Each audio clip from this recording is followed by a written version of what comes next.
Hello guys and welcome as always to Let's Talk About It. In today's video I've got part 2 for you of brutal unsolved murders. The first unsolved mystery I have for you today is the infamous Soda family fire. This tragic event took place in Fayetteville, West Virginia on December 24th, 1945, when a residence occupied by Italian immigrant George Soda, the owner of a successful coal trucking business, his wife Jenny and 9 of their 10 children, caught fire under suspicious circumstances that started long before the fire itself. It was in October of 1945 when a number of concerning incidents took place, starting with a visit that George Soda was paid by a salesman that was trying to sell him a policy. But it would seem that the salesman had arrived at the house under false pretenses, because very quickly he and George got into a heated argument regarding Mussolini, the Italian dictator, whom George strongly opposed and the salesman venomously supported, resulting in the salesman threatening George that his home would go up in smoke and that his children would be destroyed. At a later date, an electrician visited the Soda home and he told George that a faulty fuse box found in his basement could cause a fire. George then called a company that had recently rewired his house and fitted a new stove to complain about their unsafe work. However, they told him that the man was mistaken and that all the works were carried out correctly, and that in fact the electrician was probably just looking for extra work. And then, in December, George and Jenny's children reported that 2 men had been following them in a car to and from school. It was then, on Christmas Eve, 1945, that the Soda's life would change forever. Because on this night, some of the children had asked to stay up late to see on Christmas Day. Their mother agreed on the promise that they locked up for the night before they went to bed. She went to bed but was woken up at 12:30 a.m. by a phone ringing. When she answered it, a woman's voice could be heard on the other end, asking for somebody who did not live in the house. This was followed by laughter, at which point Jenny hung up the phone. Sometime later, in the middle of the night, George and Jenny were woken by smoke filling their home. They grabbed and fled with 4 of their children, but were unable to reach the other 5 who were sleeping in the attic. Once outside, George ran to his garage to fetch ladders that he could use to reach the attic window. However, when he got to the garage, the ladders were missing, despite having been used only the day before. George then ran to his 2 trucks, with the plan being to drive them up to the house for his children to jump down onto. However, when he got to them, neither truck would start, despite also having both been used the day before. Whilst this was going on, Jenny had tried to call the fire department. However, her phone line was dead and she was forced to send one of her older children to a neighbour to call the fire brigade for them. However, despite now knowing what was going on, the fire department was very small and made up of volunteers, all of whom were fighting overseas, resulting in no fire engines arriving on the property until 8 a.m, a full 7 hours after the fire had begun. By which point the house was nothing more than a pile of ash and debris, and 5 of the Soda children, Maurice, Martha, Louis, Jenny and Betty, were presumed dead. However, it is thought that the delay in the fire department getting to the house was in fact intentional and is just the start of a string of conspiracy theories surrounding the Soda family fire. Other things that point towards foul play include the ladders being found in a ditch not far from the house, and the phone lines having been cut as opposed to burnt out by the fire, which was the initial assumption as to why they didn't work. During the investigation into the cause of the inferno, it was concluded that the fire was electrical and had been started by the supposed faulty electrical box found in the basement. However, Jenny has a darkly ironic memory of seeing the family's Christmas lights on at the start of the blaze, something that would not have happened if the fire was truly electrical. And then, a few months later, George Soda found on his land, where the house once stood, a green ball-like object.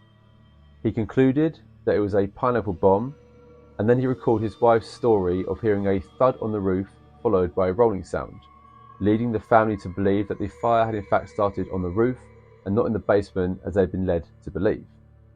And to force things even deeper into the rabbit hole of conspiracy, the salesman that had threatened the home and children of George and Jenny was a member of the coroner's jury that had deemed the fire an accident.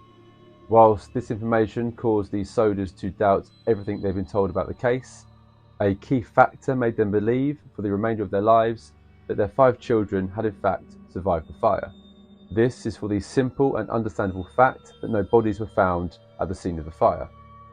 Whilst the authorities had concluded that the fire had burnt the bodies, including their bones, to ash, Jenny did not believe this to be possible and sought advice from a local crematorium, who confirmed to her that the house fire did not burn hot enough or for long enough to reduce human bone to ash. And then, to keep the hope alive, several reported sightings of the children were made. For example, a woman claims to have seen the fire and then a car driving away in which she saw the Soda children who were sticking their heads out of the windows. Another woman, working at a hotel, claims to have served the children breakfast and that they were accompanied by 2 men of Italian descent. When she tried to interact with the group, she was met with hostility from the men, prompting her to stop the interaction altogether. And then, in 1967, Jenny received a photograph and letter in the post. The photo was of a young man in his 30s who bore a striking resemblance to her son, Louis. On the back of the photo was written, "Louis Soda, I love brother Frankie. Lil boys, A90132.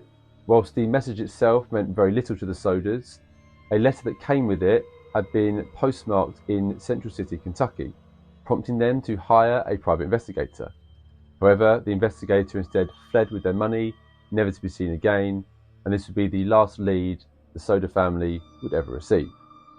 Despite not knowing for sure if the man in the photo was in fact their son Louis, they added the image to a billboard that had been erected in 1952 along Route 60 in Fayetteville, where it stood until the death of Jenny in 1989. And of course, in a case like this, the conspiracy theories of who was responsible keep on coming.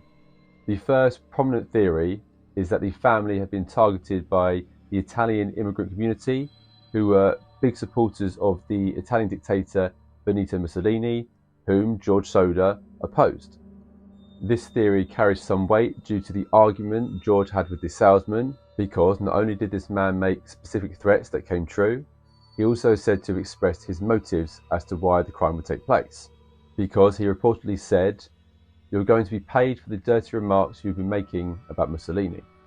A second theory is that it was in fact the Sicilian mafia that were responsible for the crime. It was reported that the mafia had been putting pressure on George's coal trucking business, from which they were trying to extort money. It is thought that George either refused to cooperate or that he had angered the mafia in some other way, for which his family was severely punished. And this theory makes sense, as not only would the mafia have the connections and the willing to carry out such a heinous crime, they'd also have the ability to cover up the crime where needed.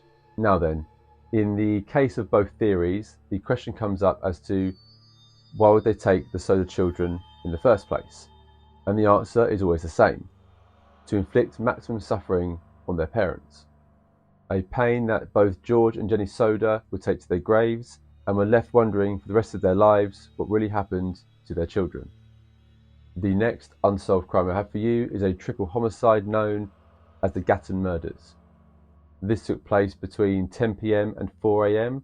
from the 26th to the 27th of December 1898, when 3 siblings, Michael Murphy, 29, Nora Murphy, 27, and Ellen Murphy, 18, took their horse-drawn cart towards Gatton in Queensland, Australia, to attend a local dance. However, when they arrived at the venue, they discovered it to have been cancelled, and so, with no other choice, they disappointedly turned their cart around and headed back to their farm in Blackfellows Creek. However, they never made it home. The following morning, December 27, their mother Mary realised her children were missing, and so she sent her son-in-law, William McNeil, to search for them. The cart that the Murphys had used to head towards Gatton had a wobbly wheel, which left behind unique track marks, making it easy for McNeil to find and follow. After doing so, he eventually arrived at a paddock. In the paddock, he could see his 3 relatives laying on the ground, resting in the hot morning sun. As he approached them, McNeil quickly realised that the scene was anything but peaceful when he noticed that there were ants crawling all over their exposed skin, and that his 3 relatives were in fact dead. McNeil set off for help, but for some inexplicable reason, he stopped at a local hotel, the Brian Borough Hotel, to tell the patrons inside of what he discovered, after which he found Sergeant Arrell, who, along with the owner of the hotel, a man named Mr. Gilbert, and 3 other men, he took to the crime scene. When they arrived at the paddock, it became very clear through some investigation that things were far more sinister and strange than McNeil had initially realised. Firstly, the bodies had been placed in a rudimentary triangle, Nora laying face down on a rug, Michael and Ellen laying back to back close by, and the third line of the triangle was created by the horse that had pulled the cart, that was also lying dead on the ground from a bullet to the head. By this point, Sergeant Arrell realised that the small community of Gatton was not equipped to deal with such a horrific crime, and so, leaving Mr. Gilbert in charge of the scene, he left to send a telegram to the police commissioner in Brisbane asking for assistance. At the same time, William McNeil also left the scene, heading back to the farm to inform the rest of the family of the gruesome discovery. The Murphy siblings' father, Daniel Sr., collapsed, whilst their mother Mary cried out in pain at the loss of her children. After composing herself somewhat, she asked McNeil to take her back to the paddock, bringing with her sheets in which she would use to cover up her children from prying eyes. Shockingly, when they arrived back at the paddock, Mr. Gilbert had lost control of the area, and there were people walking all over the crime scene, destroying evidence, moving clues, and treating the bodies like they were nothing more than sideshow attractions, until, several hours later, they were eventually moved on. But leaving the crime scene without proper authority figures in place to control the area was only the start of the blunders that plagued this investigation. For example, it took several hours for Sergeant Arrell to be convinced to move the bodies out of the scorching sun, which was literally cooking the corpses. And when a medical investigator by the name of Dr. von Lossberg finally arrived at the scene at 4 p.m, he was done with his autopsies by 7:30 p.m. A worryingly quick turnaround given the severity of the case. However, the report tragically confirmed that Ellen Murphy's skull had been crushed so badly that her brain matter was visible, her sexual organs were bruised and swollen, her hymen had been ruptured, and there was evidence she had been sodomized. Nora suffered a similar fate, but her body appeared to have been beaten with a barbed stick, her hands had been bound so tightly they had turned blue, and there was evidence that she had been strangled with a leather strap. Dr. von Lossberg's report also claims that Michael had been a victim of sexual assault due to swollen genitals and semen being found on his trousers. His skull had been crushed on the right side, but Dr. von Lossberg dismissed claims that he had been shot in the head due to not being able to find a bullet. Due to the rush and lack of thoroughness in which Dr. von Lossberg carried out the autopsies, his work was heavily scrutinised, as was, eventually, the work carried out by the man put in charge of the case, a man who was then the head of the CIB, Frederick Urquhart. After being put in charge of the case, Urquhart had discovered that the 3 bodies had been buried only 2 days after being found. So he had the bodies exhumed to allow the government's chief medical officer, a man named Dr. Ray, to carry out a more thorough examination. A decision that proved to be a wise one, as Dr. Ray was able to conclude that Michael Murphy had in fact been shot in the head. Dr. Ray was also able to conclude that the killer was most likely left-handed or at least ambidextrous, which would have narrowed down possible suspects significantly. But ultimately, this is not helping the investigation at all. As time went by and Frederick Urquhart failed to make any arrests or any headway in the case, the general public eventually became completely disillusioned by Frederick Urquhart and came up with their own theories as to what happened. One such theory comes off the back of a report given by a woman living close to the paddock who claimed to have heard a female voice cry "father" on the night of the murders, leading people to believe that it was in fact the siblings' father, Daniel Murphy Sr., that had killed them, with there being 2 reasons behind this. Firstly, it was believed that Daniel had discovered that his children were all having an incestuous relationship, and so, to save the good name of his family, he'd killed them. The second motive attached to Daniel Sr.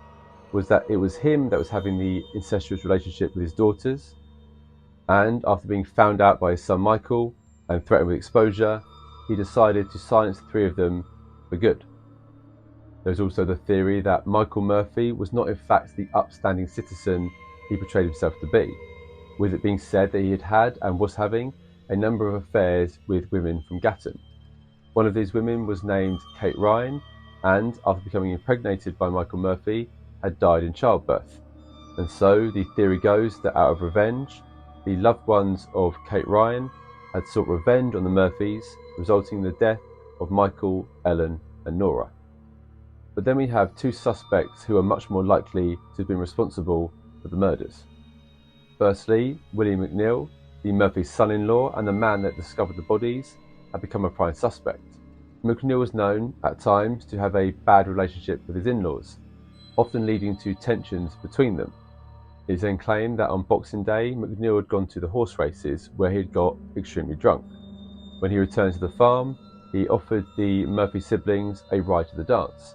Due to McNeil's drunken state, they refused, and much to his annoyance, went on ahead. It is then thought that McNeil decided to attend the dance on his own, leaving sometime after the Murphys, whom he crossed on their way back, with it being believed that McNeil then murdered the three of them in a drunken rage. But McNeil had been given an alibi by Mary, Daniel Sr., and his wife Polly, all of whom stated that he had been at the farm for the entire night. However, Polly eventually confessed to a neighbour that her husband had in fact been missing from the property for much of the night. Along with this, the fact that he found the crime scene so easily, leading to speculation that he knew where the bodies were to begin with, and the fact that he had insisted on paying for all three funerals, leading to the belief that he wanted the bodies gotten rid of immediately. The police were increasingly suspicious of McNeil, but due to a lack of evidence, nothing ever came of it. And then we have the second and most likely suspect in the case, a young drifter by the name of Thomas Day. Thomas Day had arrived at Gatton a few weeks prior to the murders and was working at a butcher's. And Day was living in a shack that was located next to the paddock in which the Murphy siblings were found in. When Day was interviewed by police, he told them that he'd gone to bed at 7 p.m. on Boxing Day night, had read for a while, and then fallen asleep, undisturbed, until morning.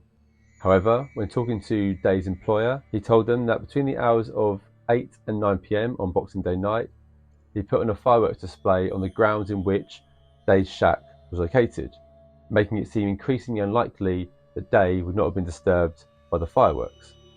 With this information to hand, the police decided to search Day's shack. Upon doing so, they discovered a bloodied shirt. Day claimed it was blood from the animals, which would make sense given his profession.